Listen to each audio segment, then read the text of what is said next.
حضور میرا سوال یہ تھا کہ قرآن مجید اور اسلامی تعلیمات ارشادات کے مطابق کوئی یونائٹڈ نیشنز کا تصور اسلامی دنیا میں؟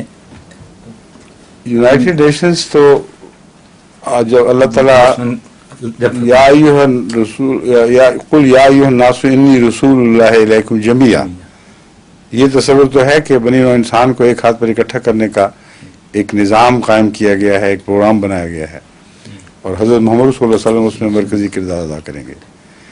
لیکن یہ کہ یونائٹڈ نیشنز کا نقشہ الگ کھینچا گیا ہو، اگرچہ حضرت مسلم موعود نے بعض استنباط کیے ہیں جن سے پتہ چلتا ہے کہ یونائٹڈ نیشنز کا نقشہ ہے، لیکن میرے نزدیک تو صرف مسلمانوں کو ایک یونائٹڈ نیشنز کا نمونہ دینے کے لیے تعلیم دی گئی ہے. باقی قوموں نے کہاں سننی تھی قرآن کی، نہ وہ اس لائق تھے اس تعلیم سے استفادہ کریں، اس لیے مسلمانوں کو فرمایا گیا صرف، جس کا مطلب یہ ہے کہ یہ آئیڈیل ہے ہمارے نزدیک. اگر تم بھی فائدہ اٹھانا چاہتے ہو تو اس قسم کی کوئی قائم کرو ایسوسی ایشن جس میں یہ بنیادی اصول داخل ہوں، یہی ان کے رہنما ہوں. وہ یہ ہے کہ اگر مومنوں میں سے دو گروہ آپس میں لڑ پڑیں، صاف پتہ چلتا ہے کہ دو ریاستیں ہیں، کیونکہ ملک کے اندر تو دو گروہ اس طرح کھلم کھلا نہیں لڑا کرتے اور پھر سب اکٹھے ہو جائیں اس کے متعلق. وہ تو ریاست کے خلاف جب حرکت کوئی کرتا ہے تو ریاست اس کو سزا دیتی ہے. یہاں دو ممالک مراد ہیں، مسلمان ممالک.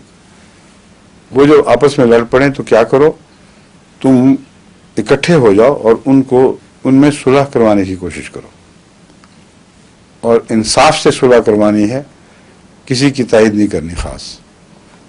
اگر اس میں ناکام رہو تو پھر تم سب اس فریق کو جس کو تم سمجھتے ہو کہ دراصل مجرم ہے اور ضد کر رہا ہے، امن کے لیے آمادہ نہیں ہے، اس کو مجبور کر دو، اس کے خلاف لڑو.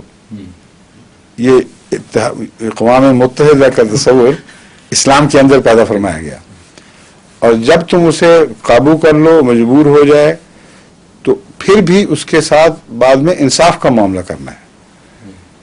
مجرم قرار دے کر اس کو کچلنے کی کوشش نہیں کرنی. اب یہ جو عراق کے تعلقی میں دیکھ لیں، بالکل اس کے برعکس ہو رہی ہیں باتیں.